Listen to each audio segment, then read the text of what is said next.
Salut à tous, eh bien, on se retrouve ce soir pour un nouveau numéro de C'est dans la presse. C'est dans la presse ce soir, eh bien, Urban Music, Slam, la culture des jeunes en Guadeloupe, ou la jeune culture. En tout cas, on a des invités de choix. On commence par la femme, Christelle Martial, enfin, journaliste Guadeloupe Première, journaliste culturelle entre autres. Harold Luce, journaliste de Canal 10, il est chez lui, pas de problème, on parlera. Timalo, enfin, artiste écrivain qui vient de sortir... pas dans la démesure, mais on fait quand même à la fois deux œuvres, un bouquin et un CD. On va en parler, on parlera avec lui. Et puis Fola, artiste aussi écrivain, musicien. Et donc avec tous ces gens-là, nous allons parler ce soir de la culture de jeunes. Alors, bienvenue Martin Malo. Merci. Merci d'être venu ce soir. Merci de m'accueillir. C'est tout à fait normal. Déjà 3 CD, c'est ça? Trois projets, deux CD. Deux bouquins, celui-là et un premier. Et on va dire, il y a une œuvre un peu particulière qui s'appelle 12 textes dans l'avion où j'ai fabriqué les bouquins moi-même. D'accord. Voilà. Et donc, j'ai envie de dire que Timalo, c'est un des boucs qui portait slam là ici. En même temps, c'est vous qui portez, mais on ne peut pas dire ça. On ne peut pas dire ça. Voilà. Bon. Et donc, j'ai souhaité avoir ce soir une spécialiste de la culture à la radio, Christelle Martial, qui nous épate quelquefois de ses chroniques, Théo de Blues par exemple, entre autres, mais enfin, chaque vendredi quelquefois elle fait une chronique, et puis Fola, qui aussi c'est un observateur attentif et un acteur du paysage culturel guadeloupéen. Ensemble, nous allons essayer de débattre un peu de la culture des jeunes, et puis j'ai invité un jeune journaliste, mon cher confrère du Talk du soir, Harold. Bonsoir Harold. Bonsoir Daniel. Quand je dis culture des jeunes, ça te dit quoi? Quand on parle de culture des jeunes, on va parler... En Guadeloupe, hein? Évolution. On va parler évolution. Moi, je vois ça en termes d'évolution et en termes de captation. Évolution, pourquoi? Parce que les jeunes sont toujours en quête de nouveautés. On est toujours dans le changement, on n'aime pas ce qui est statique. Et captation parce qu'on est toujours en train de piocher. Heureusement ou malheureusement, en Guadeloupe, on est toujours en train de piocher dans ce que les autres font. On améliore le plus souvent, mais pour moi, grosso modo, c'est ça. Alors, Fola, je ne pose pas la même question, mais vous êtes un observateur, j'ai dit tout à l'heure, vous êtes observateur attentif, mais aussi acteur. Le slam et le rap, ça a pris ici ou ça surfe? Non, je crois que les gens qui font du slam et du rap ici ont vraiment pris ça à cœur. Voilà, certains d'entre eux expriment leur héritage fondamental à travers leur langue, avec leur passé, leur histoire, leur perspective, une vision du pays original. Donc non, c'est plus qu'une mode. Le rap est ici depuis les années 80, depuis 1983. J'en ai au moins 3 générations rap et hip-hop. Maintenant, le rap qui est médiatisé prend peut-être une forme qui plaît un peu moins aux aînés. Moi, je suis partisan du fait qu'il ne s'agit pas de cracher sur cette forme, mais il faut aussi essayer de voir en bas de l'iceberg qu'est-ce qui provoque ces formes d'expression aujourd'hui. Oui, l'iceberg au soleil, il doit avoir des difficultés à tenir quand même. Mais à ce qu'on voit sur YouTube, c'est un phénomène. Hein? Alors, Christelle, j'ai dit tout à l'heure, vous êtes une spécialiste de la culture à Guadeloupe Première, l'ex-RFO. Vous avez souvent traité des problèmes culturels entre autres. En tout cas, nous croyons de vous, nous croyons au moins, nous croyons de vous. Globalement, est-ce que la culture, on va le dire, sous les médias, je ne parle même pas de Guadeloupe Première seulement, a vraiment sa place en Guadeloupe aujourd'hui? C'est compliqué, oui, c'est très compliqué sur tous les médias, évidemment, c'est difficile. Je crois que si on donne la parole aux artistes, ils vous le diront. On ne s'entend pas assez, on ne se voit pas assez, on n'est pas assez invité. La culture, c'est particulier à traiter. On n'est plus dans les mêmes traitements que les questions économiques, que les questions sociales, sociétales ou politiques. Et puis dans la culture, tout ça, quelquefois. Oui, voilà, justement, il faut faire ce chemin inverse et se dire que par la culture, c'est un espèce de prisme, en fait, la culture, où on peut traiter des questions... C'est compliqué de traiter cela dans les médias de masse. Pourquoi c'est compliqué? Parce que ça demande du temps. Voilà, dans les médias de masse, je vais parler de la radio, il y a des formats, on ne peut pas aller au-delà de 3 minutes. Voilà, et pour s'imprégner d'une œuvre, par exemple l'œuvre de Timalo que j'ai rencontrée il y a quelques jours, moi, il me faut du temps personnellement pour déjà comprendre ce qu'il a voulu dire, lui laisser le temps aussi de s'exprimer, parce que la production artistique, c'est aussi donner la parole et permettre aux artistes de s'exprimer. Donc c'est compliqué parce que le traitement est particulier. Après, si on prend le temps, si on a envie de le faire, on peut effectivement il faut se battre dans sa rédaction, par exemple, à Guadeloupe pour faire passer un sujet. Oui, à Guadeloupe, je veux aujourd'hui faire un sujet. À Guadeloupe Première et ailleurs. Après, il faut pas... Steve vous écoute là ce soir. Oui, mais Steve, alors la chance qu'on a, Steve Prudent, donc, qui est rédacteur en chef, c'est qu'il y a des rédacteurs en chef comme ça qui ont des sensibilités. Et donc c'est moins compliqué des fois en conférence dédicale. Voilà, avec d'autres. Il y en a, on en a eu qui étaient vraiment, bon, la culture c'est après parce que tu comprends, la politique c'est le plus important, l'économie c'est important. Steve Prudent, moi je rends hommage, Sébastien Gilles également. C'est vrai que là, ils ont la fibre, c'est vrai. Sébastien Gilles, c'est vrai. Ils ont. C'est aussi un métier de personne, hein, journalisme. Donc il faut aussi composer avec. Voilà, donc c'est compliqué, mais on se bat, on a le temps, on aime ça. Donc voilà, et puis la culture, c'est souvent le soir, les jours fériés, les week-ends. Voilà, donc il faut aussi dans les journaux, c'est la dernière page. Alors, voilà, toujours. Le principe de l'émission est le suivant, vous pouvez intervenir, poser des questions, intervenir dans le débat. Alors, Tim Malo, nous sommes bien contents parce que c'est en tes besoins, on va dire. Tim Malo, pourquoi le slam? Pourquoi avoir choisi le slam? Vous auriez pu être un poète normal, entre guillemets, vous auriez pu être quelqu'un qui écrit de la prose, vous avez choisi le slam. Pourquoi? Parce que tout à l'heure, il faut la dire, c'est pas de mode. En fait, alors, en tout cas, moi, j'étais dans des vrais questionnements, quoi. J'avais vraiment, moi, je suis rentré en Guadeloupe en 2004, je voulais vraiment faire quelque chose au pays et j'y arrivais pas. Et pendant 2 ans comme ça, j'étais sur ma frustration, j'en discutais avec mon père, comment je peux faire. Et en fait, ça s'est emmagasiné chez moi et j'ai eu l'opportunité en fait du slam. Et en fait, c'était un espace ouvert où je pouvais dire ce que j'avais sur le cœur. Donc j'étais là-bas, j'ai dit ce que j'avais sur le cœur et ils ont dit « Ah, ça c'est du slam !» Et moi, je le découvrais comme tout le monde, c'était du slam. Et donc je suis rentré là-dedans en fait, comme ça. C'est-à-dire que le slam est rentré en vous plutôt que vous êtes allé le chercher, c'est ça? En fait, le slam, c'est des modalités d'une soirée. Si on se retrouve quelque part et on décide on va échanger de la poésie, exactement comme on se retrouve là, mais au lieu que ce soit de la prose, c'est de la poésie, quoi. Donc en fait, soit elle est improvisée, soit on l'écrit à l'avance, un peu comme vous avez préparé votre émission, et là, nous, on est peut-être un peu moins préparé, donc on improvise nos réponses, mais voilà, ça fonctionne comme ça, en fait, une soirée slam quelque part. Pourquoi slam par rap? Pourquoi slam par rap? Quand les soirées slam ont commencé, les premiers slammers, entre guillemets, c'était des rappeurs. C'était... Donc un rappeur, c'est un slammer qui a échoué ou c'est l'inverse? C'est un slammer qui compose sur des instrumentales, tout simplement. Ben, en même temps, un slammer, ça n'a pas vraiment de définition. Un slammer, en fait, la meilleure définition qu'on pourrait donner, c'est un slammer, c'est quelqu'un qui participe à une soirée slam. Donc il peut venir de la poésie classique, il peut venir du hip-hop, il peut venir du journalisme. On a eu des animateurs radio qui sont venus, on a eu des poètes plasticiens qui sont venus, voilà quoi. Pour le slam, quand même, je dirais que le rythme est parfois moins conventionnel que le rap. Le rap, la différence, c'est quand même un rythme saccadé qui répond aux impulsions de la musique. Le slam, par contre, il peut avoir du rythme comme il peut ne pas en avoir. Il n'y a aucune règle. Qu'est-ce qui est plus important dans le slam? Ce sont les mots. Les mots, pas la musique. La sonorité des mots, comment est-ce qu'ils sont mis en musique? Éventuellement, comment est-ce que le slammer arrive à jouer avec la langue et nous transmettre ce qu'il veut nous transmettre, quoi. Et puis le rap, c'est de la musique. Donc tout le monde n'est pas chanteur. Hein. Il faut aussi pouvoir avoir la voix. La voix. C'est plus vraiment nécessaire alors. S'adapter, oui, parce que l'informatique, mais nous on reste dans la pureté quand même. Hein. On reste dans la création, voilà. Donc c'est compliqué parce qu'il faut aussi se poser sur une musique, il faut l'entendre, il faut l'écouter, voilà. Donc je crois que le cheminement est différent et ce que Fola disait est très juste. C'est dans le slam, c'est une autre musicalité. Là, la musicalité des mots. Des mots, voilà. Elle est pas, il n'y a pas d'harmonie, d'accord. Alors, je pose la question aussi bien à Fola qu'à Tim Malo. est-ce que quelque part le slam, on peut l'originer dans notre musique traditionnelle, c'est-à-dire dans la musique agro-kala, est-ce qu'il y a fait un slam aussi, ou bien il y a fait plus rap? Parce que les Noirs américains disaient souvent que le rap trouve son origine dans certaines musiques de rhythm and blues.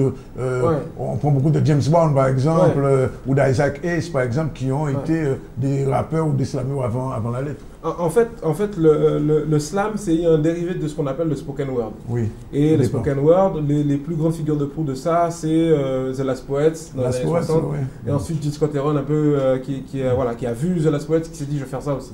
Et si on remonte, on trouve que ça a été fait par un collectif de poètes et d'artistes qui s'appelle Harlem Renaissance, qui commençait ça dans les années 20. Ah, déjà? Voilà, déjà dans les années 20, il y avait des gars qui ont commencé, et en particulier le mec qui est inventeur de ce qu'on appelle le jazz poetry, c'est-à-dire faire de la poésie en s'inspirant des formes mélodiques du jazz. Donc le rapport entre le spoken word et la musique a toujours été quasiment dès la naissance du truc. En Guadeloupe, en particulier, on va trouver des gens comme Gérard Loquel, quelque part, si on écoute l'album Guacamo de 76, il y a énormément de textes dits sur de la musique. On va trouver Luc Hubert Séjour quand même, beaucoup. Et on va trouver dans le plus humoristique, on va trouver T. Fabrice aussi, qui a fait des textes sur de la musique. Donc, quelque part, il y a... je sais pas, c'est peut-être naturel, de dire de la poésie avec un fond musical. Et je crois que c'est vrai que c'est ancré, c'est intéressant ce que Timalo dit, les racines qu'il trace. C'est ancré aussi dans l'art oral. Qui est inné à nos cultures à nous. Et on peut aller encore plus loin dans les sociétés africaines. Cet art oral qui transmet la mémoire, qui transmet ce qui se passe, ce qui est bon, ce qui n'est pas bon, ça qui est fait, ça qui n'est pas fait. Donc cet art oral-là est ancré chez la diaspora noire et quand on remonte, on retrouve des échos de ça en Afrique. Moi, je pense à Hilaire Geoffroy qui nous a quittés cette année. Et ben, Hilaire Geoffroy, pour moi, c'était un slameur. Oui, alors, nous travaille, mais en même temps, mais là, tu as les roses aussi. Hilaire qui a fait une chanson, il y avait des gens qui s'y là. Donc, c'est l'impro aussi. C'est cette oralité dont parle Fola qui fait ce que nous sommes et qui forcément, dans l'expression artistique, trouve des voies pour exister. Est-ce que c'est difficile de programmer du slam à la radio? Parce qu'on n'entend pas beaucoup. Alors, je l'ai entendu un peu quand même. Alors, même des radios, on va attendre lui-même. Déjà, je ne suis pas programmateur. Je sais. Donc, il faudra leur demander. Mais voilà, vous savez que sur les radios, il y a des histoires de format, il y a des horaires plus appropriés que d'autres. Je crois que Guadeloupe Première fait ce travail de radio généraliste. Vraiment. On voit quand même son jeune aller. Ah oui, non, mais Timalo est programmé sur Guadeloupe Première, soyons sérieux. Et cette semaine sur Guadeloupe Première, j'ai envie de dire, c'est la semaine Timalo. Hein. Oui, il est chez tout le monde. Hein. Ah oui, là, il va chez tout le monde. En même temps, il a raison. Non, parce que c'est compliqué aussi de faire face à des radios qui sont toujours plus musicales, plus américanisées. Voilà, donc c'est aussi une résistance que de dire, nous en Guadeloupe, on choisit de valoriser nos artistes. Voilà, alors tout de suite, ça ne fera peut-être pas écho tout de suite, mais à la deuxième écoute, on se laisse... Voilà, faut tenter, c'est un pari à tenter, c'est pas évident. Alors, présentation de l'album avant la revue de presse, qui ne sera pas du slam ni du rap, mais enfin, Nelly viendra tout à l'heure. On verra si elle fait la revue de presse en slam, mais l'album Demoun, nous démo, c'est Demoun. Alors, Demoun, c'est l'histoire, on nomme ici, Fomayambala, il y a vivre ici, puis ils vivent dans le Moyo, et là, on va des boum, LKP. Et donc, comme il y a tous les deux, il n'y a pas pays la même genre là, il n'y a pas vivre pays la même genre là, forcément, il n'y a pas la consistance qu'a fait. Et donc la question c'est de savoir. C'est des Guadeloupéens. Oui, c'est des Guadeloupéens. Totalement, c'est des Guadeloupéens. On ne va pas dire qui est-ce qui blanc, qui est-ce qui jaune, qui est-ce qui rouge, qui est-ce qui vert. Ni Guadeloupéens toutes couleurs. Et l'idée c'est ça, c'est de confronter les points de vue en fait. Et de voir en qui nous quand pouvons milliards dans ça quoi. Et est-ce que l'amour que nous avons pour nous-mêmes, l'amour que nous avons entre nous, peut survivre quoi. Là où on débat comme ça qu'a fait. Et donc on va voir que l'album là, 25 titres. Oui. En général, on CD, Christelle, on est d'accord. C'est 11 titres. C'est 11 titres en moyenne. 25, pourquoi 25? Vous êtes vraiment prolixe sur la gueule là. Ça te peut faire 44 titres, ton titre pour chaque marché. On va passer à tes fait 44 titres. Pourquoi tu fais 44 titres? Non, en fait, en tenant une histoire à raconter, donc on structurait bien moins. Et après ça, moi, donc en fait, 18 morceaux de musique, souvent. Et moi, t'es. Parce qu'il y a une musique là-dedans.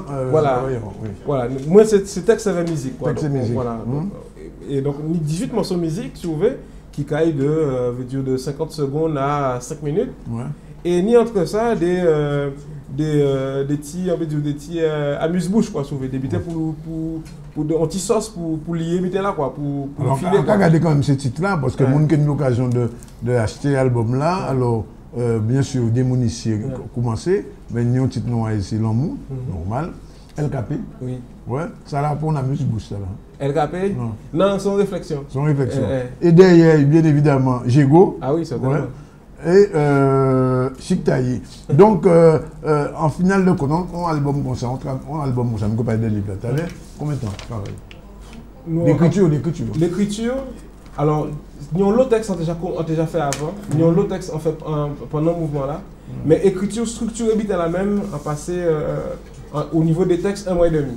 Quand même. Voilà, pour structurer ça bien. Pourquoi écrire vite la production slamique en bas, alors, moi, là où on a marqué, son vidéo sont un peu en contre-rendu en fait. L'écriture là qu'a fait en tête en moi. Il peut prendre 6 mois, il peut prendre 3 ans, il peut prendre machin.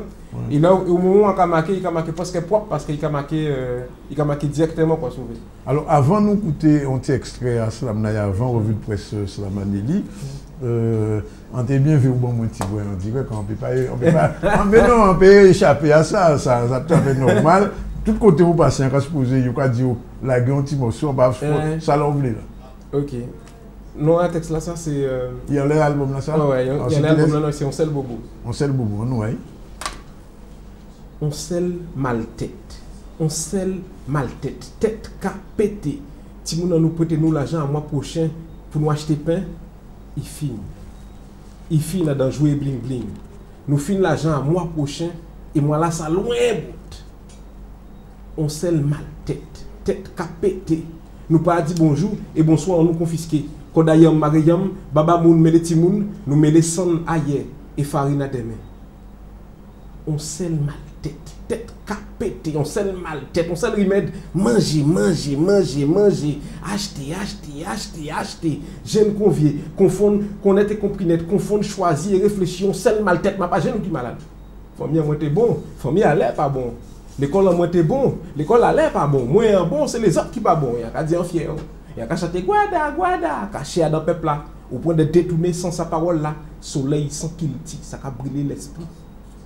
Nous mettons les sang ailleurs et farine à des mains. On scelle mal tête capété, on scelle mal tête, on scelle mal ventre, on scelle mal dos, on scelle, on paquette mal tête, on paquette mal ventre, on paquette mal dos, aïe. On paquette mal, c'est vrai, on scelle bobo pourtant. On scelle bobo, gangrené, qui passe jamais guéri. On scelle bobo, peut-être nous t'es guéri et puis on scelle pensée. Peut-être. En tout cas, certains, si on sait le penser, à part en Guadeloupéalité, 4% ivoirité, en identité à force côté. En tout cas, certains, il faut nous que trouver nous-mêmes en nous. On sait le but qui est autonome ici, c'est pas là. Ça passe, même si c'est symbolique. En tout cas, certains, il faut nous que faire moins vert, trier sans ailleurs et farine à des mains. Et mi-chimère, moins c'est moins à pas vous. Moins c'est moun différent de vous. Moi et vous, les Guadeloupéens. Voilà, Timalo, on sait le bobo, il y a un place. Donc, vous voyez dans le livre là, ça. Nous avons regardé les clips là, et après, nous avons vu Nelly. Bonsoir quand même, Nelly. Bonsoir, ça va? Alors, nous avons regardé les clips à Timalo. Et Nelly qui a fait revue de presse tout à l'heure. Ça sera en slam, moi, là, pour... Non, en prose. En prose sous prosaïquement. Voilà. À tout à l'heure. Là, tout là, avec Timalo, nous sortons un excellent clip là. Ouais, en fait, c'est ton spectacle. Ouais, on a fait Timalo Show, on a fait Paris. Timalo Show. Ouais, le Timalo Show, on a fait un spectacle à stand-up, de slam ici, et on a fait plusieurs fois en Guadeloupe. Et on a eu l'occasion de faire à Paris, et voilà, moi, c'est un petit mot sur ça, ça va faire plaisir, oui. Alors, pendant que j'ai ça, Timalo, demain, Union Bidon va faire. Oui, demain, nous, avec Axel Coulangean et Mylène Colmar, nous sortent en ligne. Nous étions à BCDR du LKP. Comme nous avons des regards différents dans ce mouvement-là, nous avons beaucoup de les ça, et nous avons invité les beaucoup de vers nous. À partir de qui là? À partir de 7h soir à Médiathèque du Gosier. Il y a quoi déjà fait Paris? Oui, nous faisons Paris, c'était très intéressant. Nous avons fait des questions très intéressantes, nous avons parlé de ça. Donc, et vendredi, nous avons fait une slam session au Petit Jardin. Et samedi, on a signé Jazor, livre là, ça, des moules.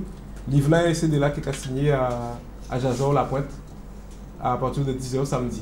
Voilà. Ok, nous allons retrouver tout à l'heure Après, revue de presse. Alors, bonsoir, on est dit. Bonsoir, Danick. Alors, quoi de neuf cette semaine dans la presse? Bonsoir à tous. Eh bien, du neuf, oui, il y en a avec la parution du premier numéro du Courrier de Guadeloupe, nouvelle hebdomadaire créée par Pierre-Édouard Picor.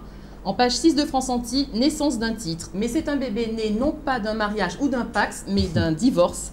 Divorce entre Pierre-Édouard Picor et Nouvelle Semaine. Divorce pour faute ou par consentement mutuel, on ne sait pas. Même s'il est question dans l'article de clash, de fin de lune de miel. Vous avez dit clash. Oui, de clash. Oui, c'est un mot qu'on connaît là. Nouvelle Semaine parle aussi de cette sortie avec une pointe imperceptible d'ironie, donc beaucoup d'interrogations pour l'ingénu que je suis. J'ai donc tenté de lire entre les lignes. En titre, le courrier des Picor, tiens, un pluriel. On apprend que le tout juste ex-directeur de Nouvelle Semaine y écrit beaucoup. Doit-on en déduire qu'il n'a pas encore une grande équipe? On ne sait pas. Bref, bienvenue dans la grande famille au Courrier de Guadeloupe. Alors, parlant de famille, dans la famille du journalisme, je demande Audrey. Bonne pioche, Audrey Pulvar, bien sûr, notre sympathique voisine martiniquaise. Cette fois-ci, ce n'est pas son poste de directrice des Inrecuptibles qui fait parler d'elle, mais beaucoup plus people, sa rupture avec Arnaud Montebourg, ministre du redressement productif. Rupture annoncée par un laconique SMS ne laissant rien filtrer de leur séparation. Quand on regarde la caricature de Fido dans Nouvelle Semaine, qu'elle appréciera sans doute, on imagine un déchoucage, une rupture, pour cause, disons, d'incompatibilité. Je vous laisse en juger. On va en parler, d'accord. Audrey Pulvar, enfin libre. Côté redressement, Arnaud, c'était pas assez productif. C'est quand même la blague qu'on entend partout depuis dimanche en Guadeloupe. Dure entente pour un ministre qui se bat depuis des mois pour redresser la barre de la France. Il n'a pas redressé, Audrey. Alors, dans la presse internationale, les femmes sont à l'honneur, Nelly? Ah oui, à l'honneur, dans un article étonnant de Clarisse Jouampa-Niakam, dans le dernier Jeune Afrique, Destin de veuve. Non, il n'y aura pas de 9e saison des Desperate Housewives à Bamako ou à Conakry. Il s'agit des anciennes premières dames des grands chefs d'État africains, grands par leur action ou grands par leur ego ou par leur despotisme. On a quand même une interview de Mama Bobby Ladawa, la veuve de Mobutu. Mama quoi? Mama Bobby Ladawa, la veuve de Mobutu, qui, je cite, souffre parfois de ne pouvoir se fondre dans l'anonymat, souffre de la douleur infligée par les médias. Mais le temps pense les plaies, assure-t-elle. Il permet de se créer une carapace pour se protéger des journalistes. Merci pour ces précieux conseils, Madame Veuve Mobutu. Bien, alors. Encore des femmes, toujours des femmes dans la presse, bien sûr, et on ne peut que s'en réjouir, car l'événement de ce mois-ci aura été l'élection de Michelle Obama. Michel, je veux dire Barack. De Barack Obama. Oui, mais à d'accord. force de lire que le 44e président doit sa réélection à son épouse, on a failli penser qu'il n'avait été élu que pour ça. Mais grâce à Paris Match, nous sommes fixés, même si le journaliste affirme que Michelle Obama a été l'arme fatale de son présidentiable de mari. Page 57, on tempère, elle reste une first lady. L'avocate s'est transformée en maman en chef. Elle sait tout faire, créer un potager, s'habiller chic et moderne, enchaîner les pompes sur un plateau télé. Amis du féminisme, bonsoir. Martine à la Maison-Blanche. Ce n'est pas du Yvonne de Gogh, mais tout de même. Bref, Barack Obama a une épouse géniale, ok, il a du charisme, très bien, et les raisons politiques de son élection dans tout ça. Eh bien, les mauvaises langues ont beaucoup dit qu'Obama, la baraque, il ne la casse plus. Pourtant, sa réélection a passionné. En Guadeloupe, sur les réseaux sociaux, on pouvait lire par centaines des votés Barack. On pouvait même penser à une géodélocalisation de la Maison-Blanche à Basse-Terre. Et pourtant, oui, l'événement était de taille et dans tous les journaux, les analyses politiques ne manquent pas. Michel Nebou des Nouvelles Étincelles est sceptique et s'interroge. Obama réélu et après? Nous sommes loin du portrait dithyrambique dressé par Brutus du progrès social. Obama forever. Alors oui, la politique, c'est bien, mais les lecteurs aiment les petits détails people. Et pour une fois, Canadiens et Français ont eu la même brillante idée capillaire. Un avant-après montrant Obama en 2007, fringant président aux cheveux noirs, et un Barack en 2012 aux cheveux devenus poivre et sel. 2 photos juxtaposées pour Paris Match et une caricature de Bado dans le Courrier international. Après la couverture médiatique de la barbe de 3 jours de Nicolas Sarkozy, du régime de François Hollande, ce n'est plus un secret, le physique des présidentiables et des futurs présidents et ex-présidents est à la mode. On imagine déjà les titres, après un président noir à la Maison-Blanche, dirons-nous vite, une coloration bigène noire à la Maison-Blanche? Oui, les cheveux blancs que Barack a pu se faire en inquiète plus d'un car c'est connu, 4 ans à la Maison Blanche, c'est aussi reposant qu'un week-end au Saintes.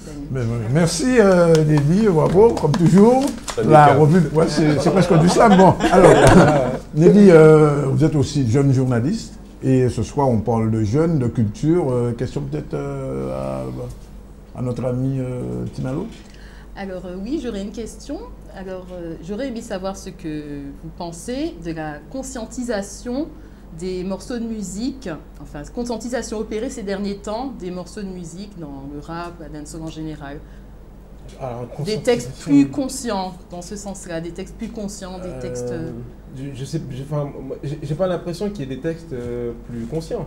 J'ai l'impression qu'il y a des textes qui ont un propos, on va dire, qui va avec les années, on va dire. Voilà. J'ai l'impression qu'il y a des rappeurs ou des toasters qui ont, voilà, ils ont pris de la bouteille, et donc ils ont un discours qui est en phase avec leur génération en fait, et qui du coup est peut-être moins en phase avec ceux de la génération précédente. Donc ça s'agisse en fait. Ouais, j'ai l'impression, moi j'ai plutôt cette impression-là, j'ai pas l'impression que soudain on se retrouve avec des gens qui, je sais pas moi, qui auraient lu Gramsci ou qui auraient lu Rosa Luxembourg, quoi. Peut-être que j'ai pas...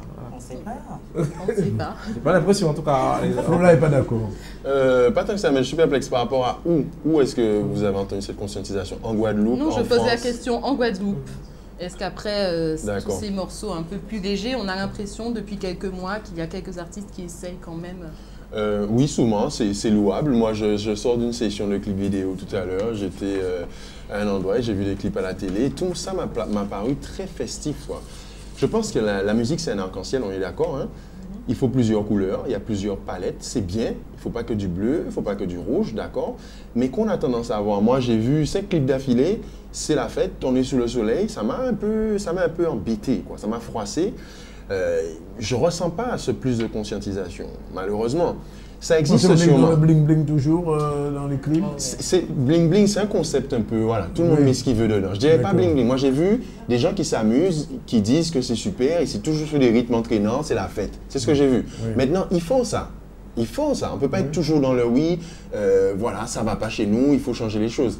Mais j'ai l'impression que parfois, il y a un déséquilibre, que ça soit en radio ou que ça soit en télé. Alors que pour ce que je connais, moi personnellement, je connais des artistes, je vois ce qu'il fait en bas, en haut. Je vois qu'on a une plus grande palette que ça. Alors, oui. Là, ça pose la question, et je rejoins Fola, des médias, de ce que les médias choisissent de mettre en avant. Et c'est vrai que pour des raisons commerciales que je ne saurais expliquer parce que ce n'est pas mon travail, mais voilà, le choix qui est fait souvent, c'est le choix de ce qui bouge, de ce qui marche, de ce qui marche. Non, pas forcément de ce qui marche, ce qu'on veut qui marche. C'est-à-dire, voilà, c'est très rapide, il faut qu'on puisse l'écouter très rapidement, que ça reste dans la tête. Donc évidemment, on ne choisit pas le texte. Voilà, est-ce que les clips américains ici, les clips afro-américains, n'ont pas une influence réelle sur nos dancehall en Guadeloupe? La musique américaine a toujours une influence. Je ne demande pas seulement la musique, mais je parle même des clips, les clips, le style un petit peu. Bon, le style, allez, soyons francs, le style vestimentaire peut-être. Hein. Lorsqu'on voit les styles vestimentaires, les couleurs, les t-shirts, les casquettes, on voit quand même que c'est inspiré par les États-Unis, la Jamaïque. Maintenant, je dirais que nous aussi, on a notre originalité. Les États-Unis ont toujours rayonné dans toute la Caraïbe, on ne peut pas leur enlever ça. Maintenant, bon, je me dis que lorsqu'il y a, par exemple, on entend la violence en Guadeloupe. Lorsqu'on entend des événements fâcheux, on gêne bon, d'autres gênent en coup de couteau, on entend des choses dramatiques, qui est-ce qu'on va chercher? On va chercher, on demande à des artistes qui ont des paroles édifiantes, on va leur demander à eux de venir en plateau. Bien très souvent, j'entends ces artistes-là dire, mais qui j'en sais? Là, on voit ça pas calé, ils savent quelle chanson nous, Red, Ibon, ils auraient dit nous, venez expliquer, venez parler aux jeunes. Mais pourquoi, lorsque tout va bien, notre musique ne passe pas? Pourquoi est-ce que lorsqu'il y a des grands plateaux, des festivals, pourquoi est-ce que nous, on n'a pas pignon sur ce genre de manifestations? Une réponse. Alors, je réponds pour les artistes non, pour les journalistes. Moi, je comprends, Fola, il y a une vraie tentation de récupération. Et ça, je n'incrimine personne, mais évidemment, il y a des médias qui choisissent ouvertement de ne parler que de ces braquages et de ces... Et évidemment, cherchent rapidement, comme ça, un pendant pour tenter d'expliquer. Bon, je crois que ce sont des problèmes sérieux, qu'il faut en parler sérieusement et s'atteler à la tâche. Sur la question des États-Unis, notre jeunesse, elle est très caribéenne, en tout cas beaucoup plus que les vieux croutons comme nous. Hein, ils sont tournés vers Vous n'êtes pas un vieux crouton. Ils sont tournés vers la Caraïbe, vers les États-Unis. Il y a cette espèce de mimétisme dans les vêtements. Mais on a tous été ça. Quand vous étiez étudiant à Paris, j'étais Black Power, j'étais Black Panthers. Le cuir noir, bon voilà. Sûr. Donc je crois qu'il ne faut pas regarder ça comme ça avec oh mon Dieu, nous avons pas de qu'il tient en nous. Non, il faut se détendre. Quand on est jeune, on va aussi voir ce que porte le monde. Eux, ils baignent dans ça. C'est la génération BET, le câble, le satellite, Internet, réseaux sociaux. Ils ont aussi cette espèce de dictature de l'image, Rihanna, de machin. Donc évidemment, ils s'en imprègnent. Ils sont imprégnés de tout ça. À côté de ça, il y a une scène locale, on peut parler hip-hop, mais il y a une scène locale de jeunes qui travaillent, qui a su très bien faire le lien entre ces espèces d'américano-américanisme et avec ce qu'on est dans notre expression, dans notre musique. Donc il ne faut pas avoir peur, il faut aussi, pour que grandisse notre culture, regarder un peu ce qui se fait à l'extérieur. Bien, Timalou tout à l'heure parlait des Last Poets, des Américains, donc quelque part ça t'a un petit peu influencé quand même. Un peu beaucoup. Hein. Ouais. Les Last Poets, Jill Scott-Heron sont une influence majeure, comme Léon Gontran Damas, comme Local. Pour moi, ils sont, en termes d'influence, ils sont au même niveau. Après il ne faut pas confondre création artistique, qui est la création d'un produit culturel, avec la culture. La culture, c'est comment je parle avec mon père, comment je parle avec ma mère, comment je vis une naissance, mon rapport à la mort. Et ça, ça a une influence beaucoup plus importante dans ce que je fais. Dans ce que j'écris, dans ma façon d'écrire, dans ma façon de prendre la parole, dans ma façon d'utiliser les mots, il y a plus de mon père, ma petite sœur, de ma meilleure amie avec qui je discute que de Jill Scott-Heron ou Léon Gontran Damas réunis. Hein. Quand vous faites, vous avez fait le regard croisé sur LKP avec Mylène et Axel, vous étiez à Paris, je suis un petit peu loin de ce qui s'est passé ici. Quelles questions revenaient souvent? Est-ce qu'on parlait beaucoup justement de l'urbain? Parce que LKP, c'est vraiment un mouvement urbain qui s'est développé dans la ville. Les questions qui se posaient, c'était surtout des questions de société. Et je pense aussi que c'est des questions qu'on se pose peut-être pas suffisamment. Je prends l'exemple de la violence qu'on a évoqué tout à l'heure. Qui se rappelle qu'exactement l'année dernière, il y avait un grand débat sur la violence à la télé, il y avait un grand congrès des élus sur la violence. Quelles sont les perspectives de ça? C'est quoi le bilan de l'action? On n'a rien, on n'a pas d'éléments. Alors, oui, c'est ça. Voilà, et aujourd'hui... Ça a été une grande messe. Voilà, et aujourd'hui, ceux qui hier avaient des invectives, ou voilà, ils ont peut-être fait des clips, un peu de trucs, aujourd'hui ils disent « Ah ouais, ben faut nous mollir, voilà. Et tout ça fait partie, quelque part, du même décorum, quoi. À un moment donné, il y en a un peu trop, alors on met des figures de proue, que ce soit des intellectuels, que ce soit des artistes, tout le monde un peu participe de ça, sans vraiment se dire, mais voilà, ça fait 50 ans qu'on dit que la violence augmente. À un moment donné, il faut se dire, mais pourquoi ce qu'on fait depuis 50 ans n'a pas donné de résultat, quoi. Tout à fait. Fola, on va jeter un œil sur votre clip que je ne connais pas, que je vais découvrir, ou pas confondre. Alors, qu'est-ce que c'est exactement? Pas confondre, dans cette chanson, je dis qu'il y a beaucoup de concepts, beaucoup de choses de la vie qui se ressemblent, mais même si on rassemble, il ne faut pas confondre, parce que si on confond, ou qui est tombé si tête, ça fait mal. On dit que vous ensemble, mais ils vont ensemble. C'est ça. On regarde. On se retrouve donc sur le plateau de C'est dans la presse. On vient de voir ce clip. Alors, décryptage, Harold, on voit. En fait, tu connaissais Harold? Non, je n'avais pas encore vu, mais c'est très rap, comme on vient de le dire. Michel disait c'est du old school. Je ne sais pas si elle dit ça de façon critique ou bien c'est un éloge. Non, c'est un vrai genre. Il y a des, voilà, c'est des puristes en fait. Et Fola fait de la musique depuis longtemps. C'est clair. Danick, vraiment pas bien. Et au-delà du rap, c'est du hip-hop. Oui, c'est ça.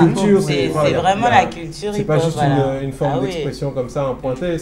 C'est vraiment vivre quelque chose, partager des valeurs d'amour, d'unité et de paix, quoi. Donc, alors, Harold, justement, en tant que journaliste, comment on appréhende les questions des jeunes urbains en Guadeloupe? Parce que tous les jours, il y a des meurtres ici pratiquement aujourd'hui. On est quoi? On a plus de 50, je crois, déjà. On disait que la Corse, c'est 17 assassinats à l'occasion de l'eau.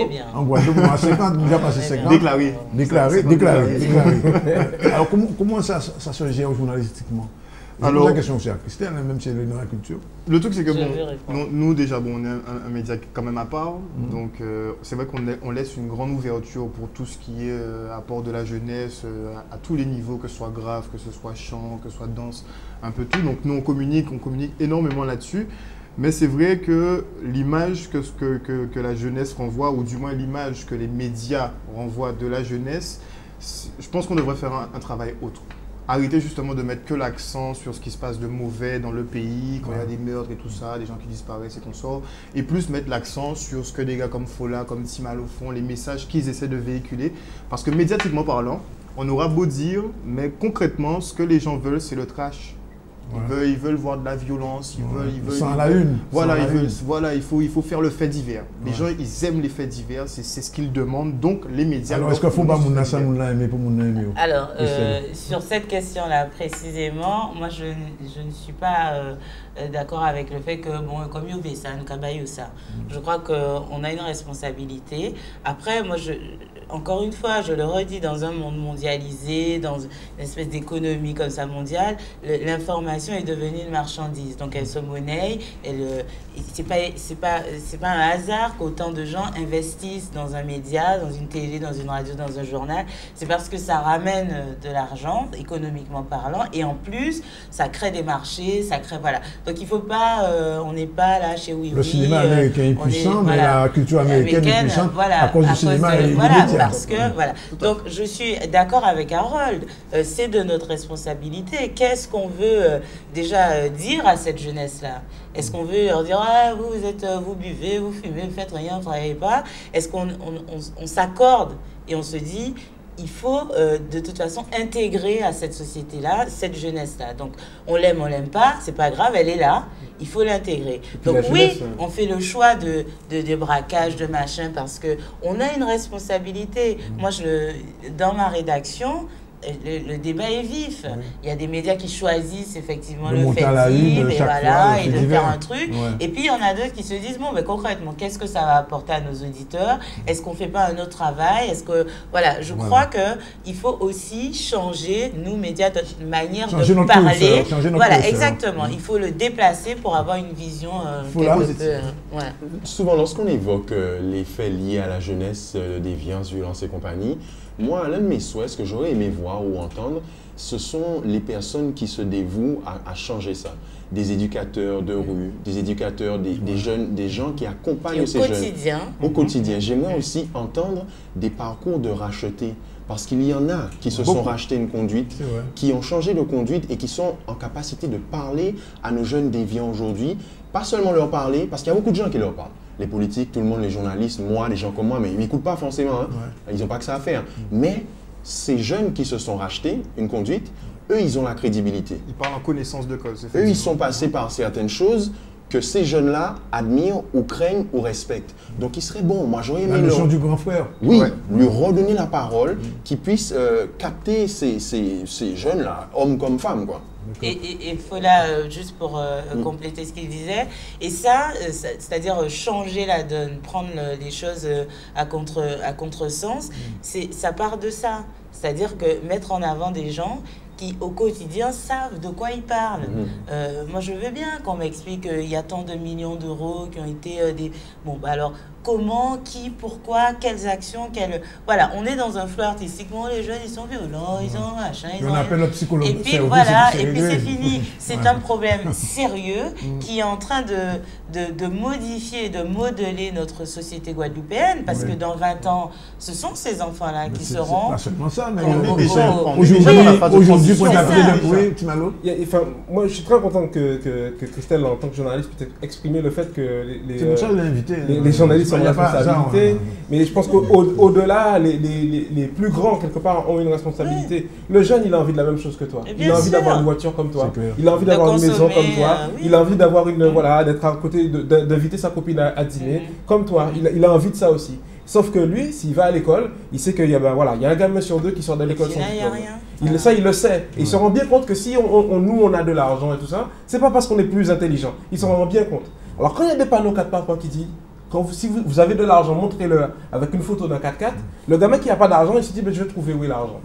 Donc il le fait tout de suite et voilà. Et forcément ça tourne aussi je crois que du coup avec ce genre de comportement et d'agression, d'appel à la consommation, c'est la fracture est en train de se creuser. Je crois qu'on ne prend pas l'ampleur des choses. Il faut faire très attention. On vit avec des jeunes. Ils ont l'impression qu'on ne veut pas d'eux. Donc, il faudra...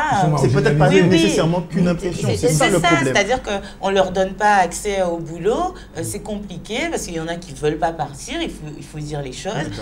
Voilà. Donc, ils ont le sentiment d'appartenir à une société guadeloupéenne qui, finalement... Bon, les gars, mettez-vous à côté et parlez pas trop fort. Parce alors, que je pose la question qui chaque fois... Harold ou Christelle, je me pose pas la question. Comment réagissent les politiques vis-à-vis de ces problèmes? Parce que mon impression, moi, c'est que nos politiques, ils surfent sur ça.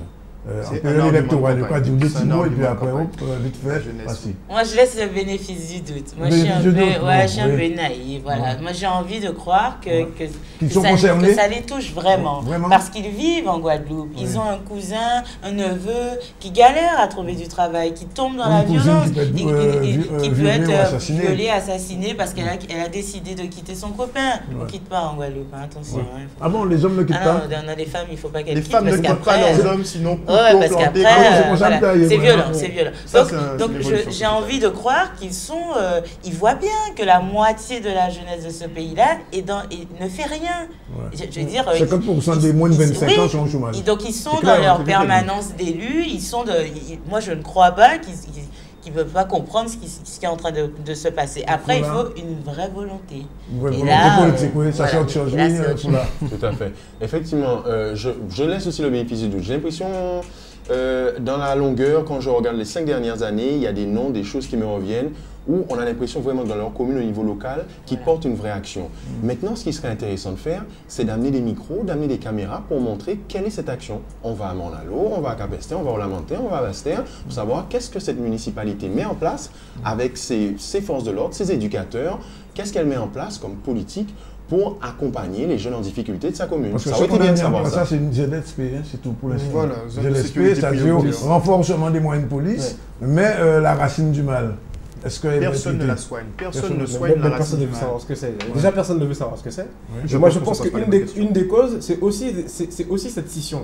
C'est-à-dire les politiques. Comme si, bon, voilà, tu prends un politique mâle, un politique femelle, et puis ça te fait un petit politique qui va devenir un grand politique.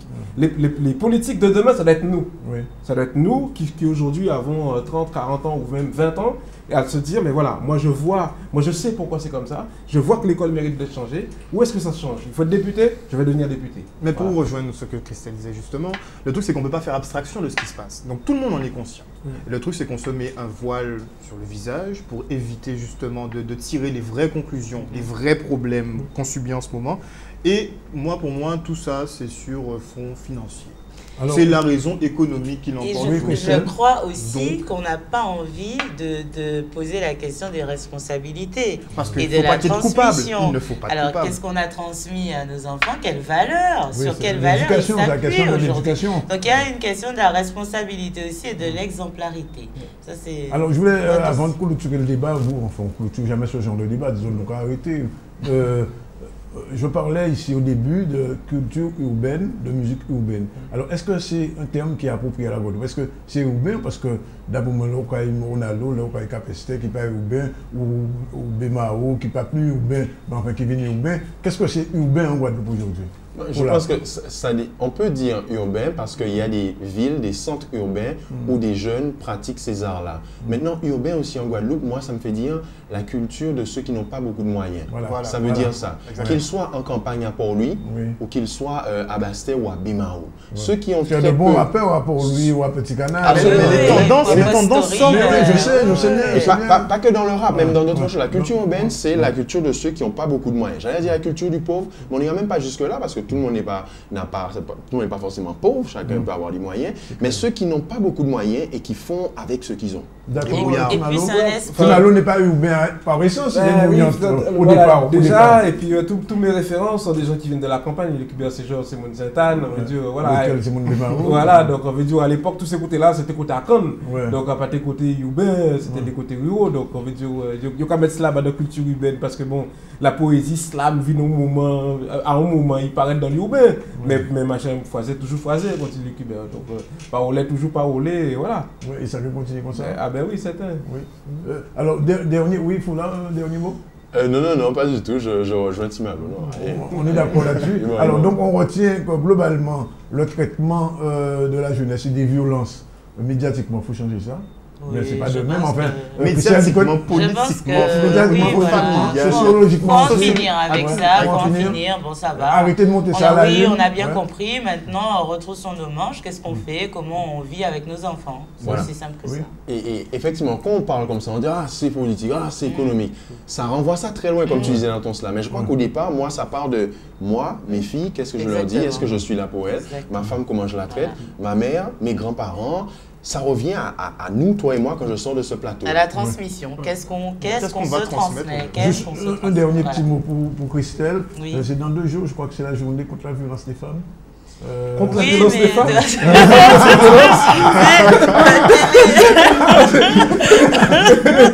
Excuse-moi, tu vas m'obliger de féminiser. Voilà. Edouard, tu vas le... Non, mais moi, ça vous parle? Alors aujourd'hui, dans le Nouvel Observateur, 313 femmes ont signé une motion, enfin un texte contre le viol et se sont mises, j'ai envie de dire à nu, mais c'est vraiment sans jeu de mots, notamment Clémentine Autain et d'autres personnes comme ça. Qu'est-ce que ça vous dit? En 2012, moi je suis vraiment une naïve. Hein. Moi j'ai du mal à croire qu'on en est encore à ça. Que voilà, pour des histoires d'ego blessés, de peur, de machin, on fracasse les gens comme ça.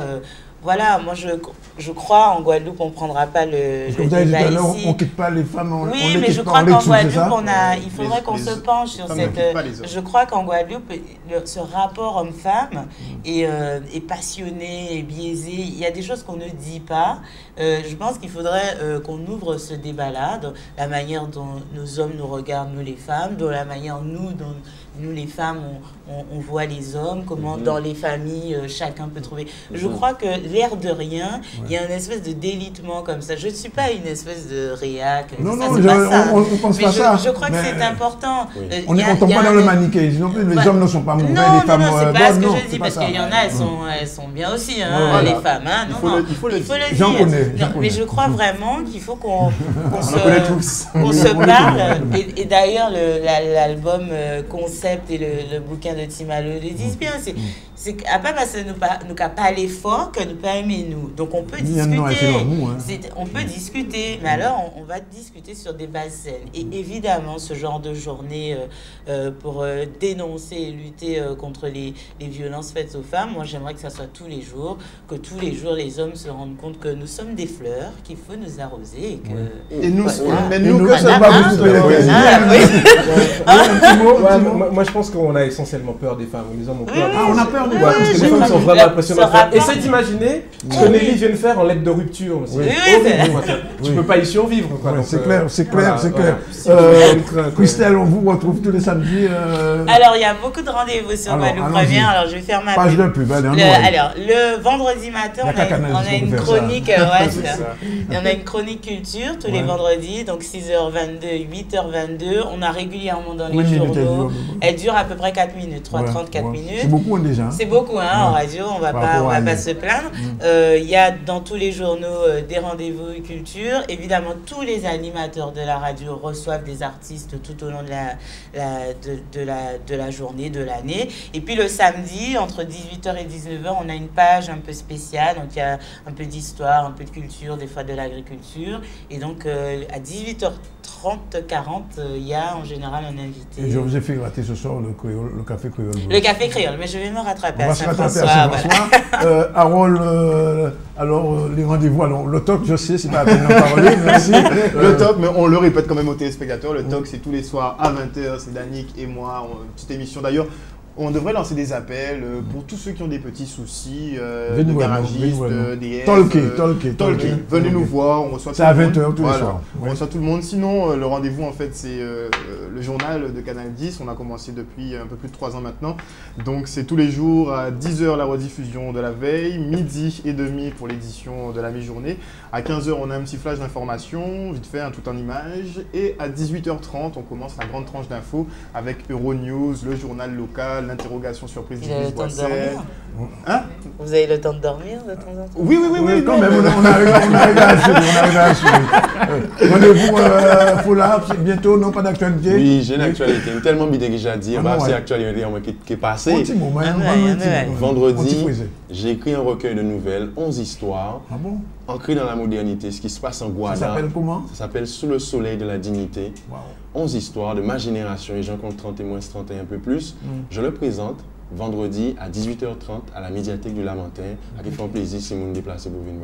On vous dit ça, Timalo, alors déjà dit pour demain, mais vous pouvez vous dire. Ouais, donc demain, débat, regard croisé sur le LKP, deuxième édition Guadeloupe avec Mylène Colmar. C'est un one mix. Non, c'est nouveau parce que c'est pas le même public et c'est surtout le public qui compte, donc venez nombreux. Donc ça c'est jeudi à la médiathèque Raoul Nicolo du Gosier. Vendredi, donc juste après la médiathèque du Lamentin avec Fola, où vous aurez fait signer votre ouvrage, venez à la slam session au Petit Jardin près du tribunal de grande instance. C'est rue Barbès. Et samedi matin, vous pourrez découvrir Demoun, l'album et le recueil avec une nouvelle. Et je crois que ça doit être la première fois qu'il y a une belote dans un ouvrage en créole. Donc c'est l'occasion de découvrir tout le lexique. Et si vous avez raté, dans cet ouvrage, il y a une chronologie du LKP. En effet, il y en a dans le journal, mais on voit que pas tout seul, ni aussi. Alors donc, si vous n'avez pas des mouns, des bitins, livre là et CD là, ou l'inverse. En tout cas, on vous remercie d'être avec nous ce soir. Merci Christelle, c'est pas la dernière fois. Merci Harold, merci Nelly pour la revue de presse, Timalo. Bon force. Merci. Et Fola aussi, on vous recevra toujours avec plaisir ici. Et si vous avez raté l'émission 6h point en cours, rediffusion demain à partir de 15h. Salut, on se retrouve mercredi prochain.